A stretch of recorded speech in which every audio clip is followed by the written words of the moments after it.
There are voices that make us laugh, and there are voices that make us think.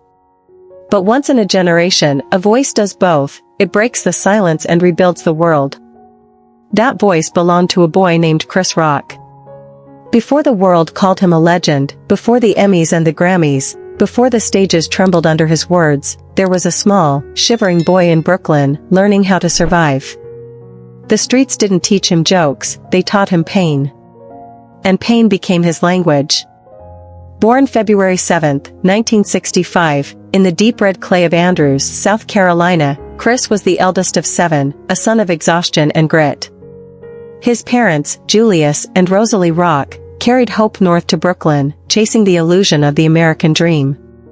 What they found was survival, narrow rooms, thin walls, and winters that were a bit harder than hunger. His father drove trucks until his hands bled. His mother taught by day and healed broken homes by night. Between the smell of oil and chalk, they built dignity from dust. In that small apartment, laughter wasn't luxury, it was oxygen. Every clang of coins on the table was a reminder of how close they were to losing everything. And yet, every story, every small smile, was an act of rebellion against despair. When Chris was 10, the city moved him across Brooklyn, to a school where cruelty wore clean shoes. Every day he boarded that yellow bus into a war zone disguised as education. He was one of the few black children, swallowed by a sea of white hostility. Mocked. Hit. Silenced. But in that silence, something divine began to stir, the rhythm of timing, of truth, of survival. The boy who wasn't allowed to speak, was learning how to be heard. By the time Chris turned 18, he had already lived a lifetime of bruises, hunger, and silence. He didn't inherit wealth, he inherited will. Every scar was a syllabus, every insult a rehearsal. While the world looked down on him, he learned to look within. He worked where the light never reached, mopping floors in diners, flipping burgers until dawn, delivering meals he could never afford. The smell of grease clung to his clothes like memory. At night, he'd wander past comedy clubs, temples of laughter that felt galaxies away from his reality. Sometimes he stood outside, ear pressed to the cold brick, listening. Every burst of laughter that leaked through those walls felt like a promise, a sound that said you belong here, just not yet. So he began writing, jokes scrawled on napkins, dreams on scraps of paper. His weapon wasn't anger, it was observation. His enemy wasn't the world, it was silence. He found small stages in smoky basements, where the lights flickered and the crowds were half drunk, half alive. He stood with a cracked microphone, voice trembling, hands shaking, and spoke. The first laughs came slowly, awkwardly, but when they did, they were holy. Some nights, no one laughed. Some nights, they booed him off stage. He would ride the subway until dawn, empty pockets, heavier heart. But even then, he kept whispering to himself, one day, they'll hear me. And then, fate finally walked in wearing leather and confidence, Eddie Murphy. The king of comedy saw the fire in a skinny kid's eyes and decided to fan it. A small role in Beverly Hills Cop 2, that was the spark. The world didn't know it yet. But a new voice was being born from the basement, one that would change comedy forever. The spotlight came suddenly, blinding, merciless, and seductive. Chris Rock had fought for scraps of laughter in empty basements. Now, he stood beneath the white-hot glare of Hollywood. But fame, like fire, doesn't just warm you. It burns. When Beverly Hills Cop 2 hit theaters, his name whispered through the industry like rumor, sharp, young, fearless. Doors that once slammed shut began to creak open. Yet inside those golden rooms, he felt something colder than poverty, pretense. Every smile had calculation behind it. Every handshake came with a timer. He said it best years later, you don't make it in this business, you survive it. Survive he did. By 1990, his raw genius landed him a spot on Saturday Night Live, the sacred stage where legends are born and destroyed. The studio lights were unforgiving. The cameras blinked like watchful gods. Laughter here wasn't joy, it was currency. One missed beat, one dead joke, and you were forgotten before the next skit ended. Behind the laughter, there was war, writers fighting for lines, comedians clawing for seconds of airtime, everyone desperate to matter.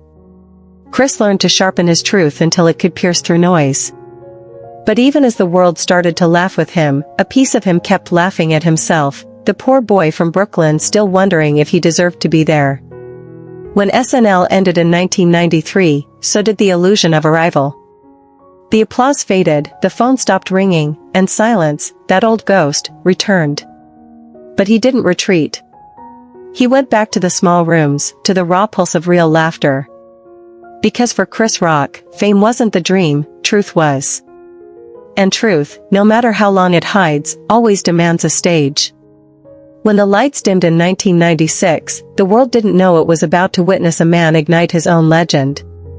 The special was called Bring the Pain. The title wasn't a slogan, it was a prophecy. Chris Rock stepped onto that stage like a man walking into battle. His palms were slick, his breath steady, his eyes lit with something primal, defiance. Years of rejection, humiliation, hunger, silence, all of it gathered behind his voice like thunder waiting to break. And when he spoke, the room exploded. Every line hit like truth dressed as fire. Every punchline cut through hypocrisy and comfort. It wasn't a comedy anymore. It was catharsis. It was a rebellion. He wasn't just making people laugh, he was forcing them to see. America laughed that night, but it was the kind of laughter that comes when pain finally tells the truth out loud. Bring the Pain didn't just win him 2 Emmys, it reshaped the architecture of modern comedy. It gave voice to what others were too afraid to say, and it crowned Chris Rock as the philosopher of laughter, the man who turned honesty into a weapon. But the higher the flame, the longer the shadow. Fame came roaring, fast and ruthless. Tours filled stadiums. Cameras flashed like lightning. His name became an empire. Yet inside, exhaustion whispered. Each show demanded more, louder, faster, funnier. Every standing ovation was another brick in the cage. He smiled for the cameras, but the laughter grew heavy. He had conquered comedy, but comedy was quietly conquering him. As he once said, when they call you the best, you stop sleeping, because what if they find out you're not? The man who once brought the pain, was now learning how to survive it. Fame doesn't just lift a man, it tests what he's built beneath him. By the mid-90s, Chris Rock was everywhere. His name filled arenas. His voice echoed through culture like a sermon of laughter and truth. But while the world applauded, he found something rarer, peace. And her name was Malik. She wasn't drawn to the spotlight. She carried light of her own, calm, steady, human. In a world that cheered for his every word, she listened to his silence. With her, he could exhale. They married in 1996, not in spectacle but in stillness, 2 souls promising each other a kind of love the world could not measure. Their home in Alpine, New Jersey, became his sanctuary. The smell of coffee in the mornings, jazz whispering through the kitchen, laughter that belonged only to them. Then came fatherhood, Lola in 2002, Zara in 2004. The man who once built his empire on sarcasm now found grace in tiny hands that called him dad. For a moment, the world's noise faded into peace. But peace is fragile under fame's gravity. Tours grew longer. Flights blurred into cities. Every standing ovation carried him farther from the home that anchored him. The man who made millions laugh could not hear the quiet between 2 people growing apart. Malik's warmth met his fatigue. Their laughter turned into polite conversation. And then, the silence returned, sharper than before. He confessed it himself, I wasn't a good husband. That's nobody's fault but mine. Therapy became his new stage. No applause. No spotlight. Just the truth. He began unlearning what fame had taught him, that love is not performance, and success means nothing if it costs your peace. The world saw a superstar. But behind the curtain stood a man, learning, breaking, rebuilding, one truth at a time.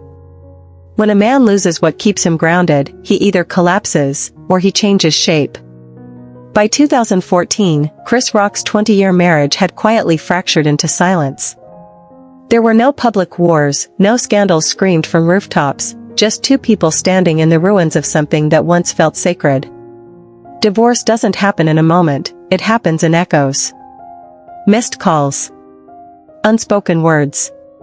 Nights where love watches itself fade in the mirror. For Chris, it was more than heartbreak. It was a reckoning. Fame had taught him how to fill rooms, but not how to fill silence. He turned to therapy, not to fix his image, but to confront the man behind it, the boy who had learned to hide pain with jokes. "I wasn't a good husband," he admitted. "That's nobody's fault but mine." It was a confession, not comedy. He learned to listen. To sit with guilt. To understand that vulnerability isn't weakness, it's the beginning of peace. And from that stillness came rebirth. In 2018, the world saw it, Tamborine. The stage was stripped bare. One light. One man. One truth. He didn't shout, he breathed. He didn't perform, he reflected. He spoke about love, betrayal, fear, failure. And the audience didn't roar, they exhaled. It wasn't entertainment anymore, it was healing disguised as laughter. When the special ended, there was no standing ovation loud enough to match the quiet transformation happening in front of him. Chris Rock had finally turned pain into poetry, confession into power. For decades, laughter had been his weapon. But that night, it became his medicine. Tamborine wasn't a comeback, it was resurrection. And when the lights dimmed, the man who once survived through laughter stood reborn through truth. The fire hadn't destroyed him. It had refined him. March 27, 2022.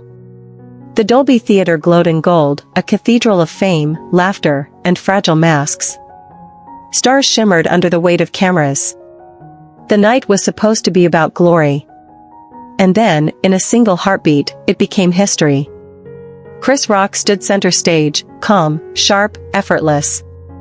For a man who had faced poverty, racism, heartbreak, and loss, this was just another performance. Until it wasn't. A joke, quick, playful, harmless in tone, crossed the air toward Jada Pinkett Smith.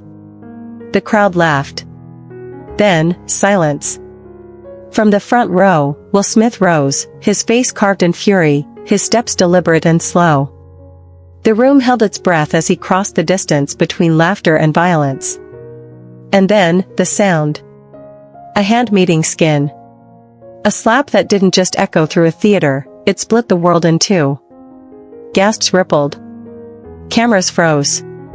For one suspended second, time itself refused to move. Chris didn't fall. He didn't shout. He didn't fight back. He stood tall, still, eyes steady, heart anchored. "Wow," he said softly, his voice steady as stone.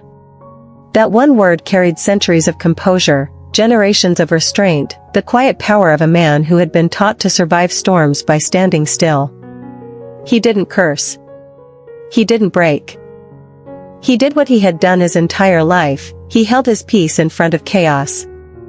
That moment, replayed a billion times, wasn't about the slap, it was about what came after.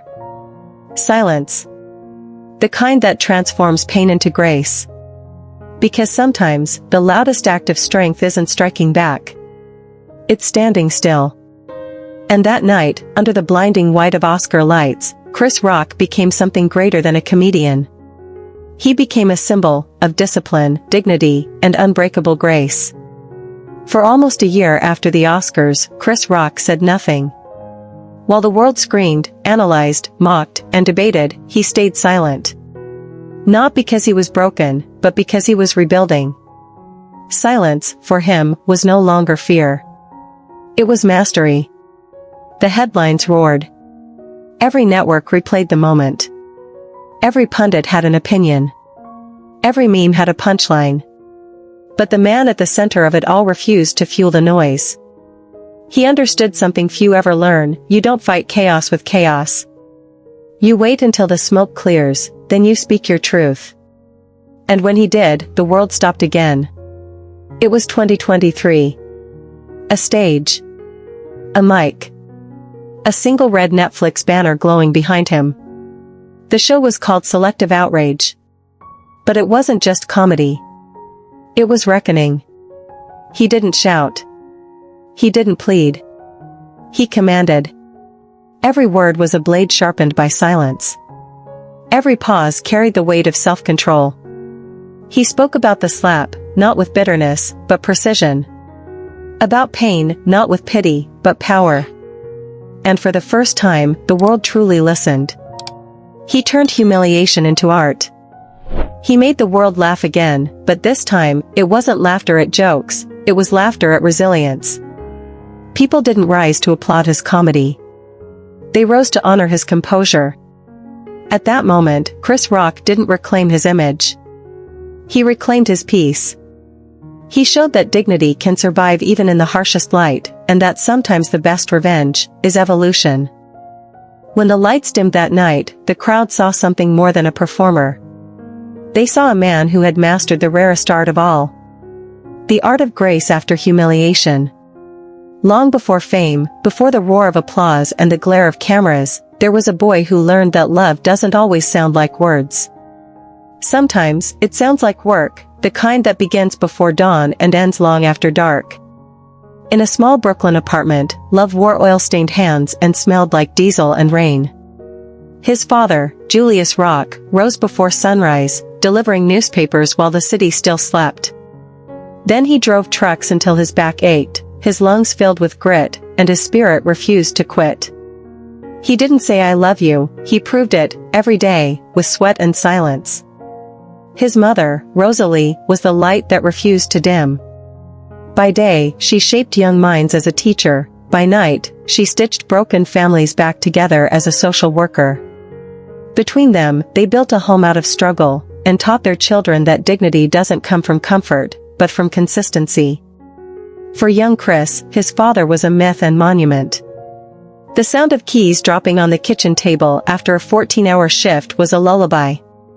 The sight of his father's cracked hands counting coins under a flickering bulb became scripture. Julius didn't teach him jokes, he taught him endurance. He taught him to stand when it hurts.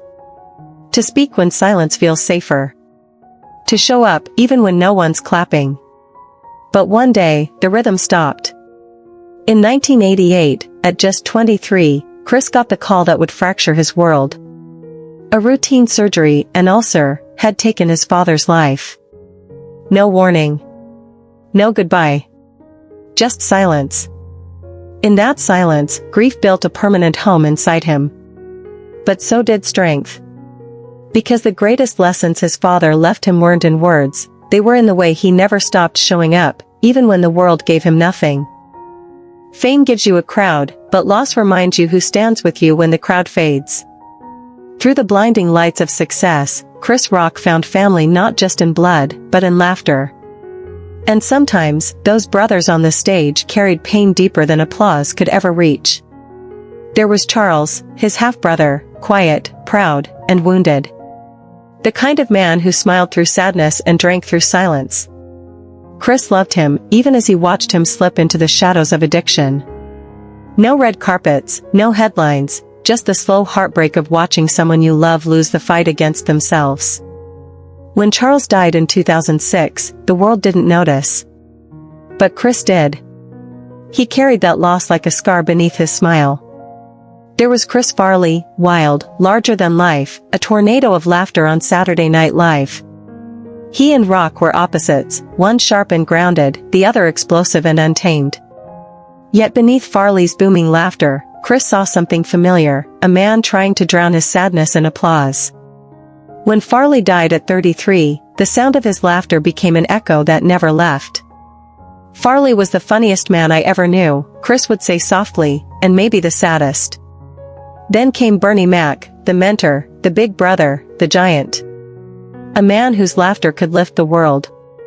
They shared sets, jokes, and pride, a shared flame of black excellence in comedy. When Bernie passed in 2008, Chris didn't just lose a friend. He lost a compass. Bernie didn't just make me laugh, he said at the funeral. He made me proud. Through every loss, Charles, Farley, Bernie, Chris learned a truth that fame could never teach. Laughter doesn't defeat pain. It carries it. And the ones who leave too soon never really leave at all. They live in the spaces between the punchlines, where love still echoes long after the laughter fades. Some storms don't arrive with thunder. They arrive in whispers. By 2014, after nearly 2 decades of marriage, Chris Rock's home grew quiet, not with peace, but with distance. The same walls that once echoed with laughter now absorbed silence. There were no fights loud enough to break the house, only the slow erosion of connection, the invisible cracks that love often hides behind routine. Malek Compton Rock, the woman who once steadied his world, had her own light, strong, compassionate, independent. While Chris entertained millions, she rebuilt lives through Styleworks, her non-profit helping women rise again with dignity. But somewhere between airports and arenas, between the roar of crowds and the hush of their kitchen, they began living like strangers sharing the same house. "I wasn't a good husband," Chris admitted years later. "That's nobody's fault but mine." It wasn't a scandal that broke them. It was absence, the quiet theft of presence. He confessed to infidelity, to running from his own insecurities, to mistaking applause for love. It was the kind of truth that can only be spoken when a man finally stops performing. Therapy became his confession booth, not a cure, but a mirror. He learned to listen without defending. To sit in his own mistakes. To understand that healing doesn't mean forgetting the hurt, it means facing it without flinching. Their marriage ended in 2016, quietly, gracefully. No headlines of war, only 2 people choosing peace over pretense. They remained parents, allies, fragments of the same love reborn as respect. Because maturity isn't never falling, it's learning how to rise differently. And for Chris Rock, rising meant rebuilding not his fame, but his humanity. He had lost the illusion of perfection. But he had gained something far more valuable, truth. In the end, all noise fades. The applause, the lights, the headlines, they burn bright, then vanish. But what remains, are voices calling your name in the quiet. For Chris Rock, those voices belonged to 2 souls, Lola Simone and Zara Savannah. Fatherhood didn't just humble him. It healed him. It reminded him that the truest success isn't measured in trophies, but in the eyes of those who still see you when the world stops clapping. He no longer chased the crowd, he chased peace. He called every night, showed up for recitals, waited in carpool lines, blending into the ordinary moments that fame had once stolen from him. "My daughters," he said, "are the only standing ovations that still matter." By his 60s, Chris Rock no longer lived for the spotlight, he lived for sunlight. Mornings began with meditation, quiet walks, and reflection. He learned that forgiveness, both giving and receiving, was the final stage of power. His laughter changed, too. Softer. Warmer. No longer a weapon or a mask, but a melody of survival. In 2024, his voice returned to the screen, not as rebellion, but remembrance. Everybody Still Hates Chris reimagined his childhood through animation, bridging generations with humor and heart. He wasn't chasing relevance. He was passing wisdom forward. Because truth, once found, isn't meant to be hidden, it's meant to guide. Today, his home in Alpine, New Jersey, hums with calm. Family photos line the walls. The ghosts of loss have turned into gratitude. He still writes. He still dreams. But now, the mission is simple, to teach through laughter, to live through love. Because greatness isn't about never falling. It's about falling, and choosing to rise with grace. Chris Rock's story began in silence, and ends in peace. Not the kind the world gives, but the kind a man earns after learning to forgive himself. Every generation produces voices that make us laugh. But only a few, a sacred few, teach us how to live. Chris Rock's story isn't about comedy.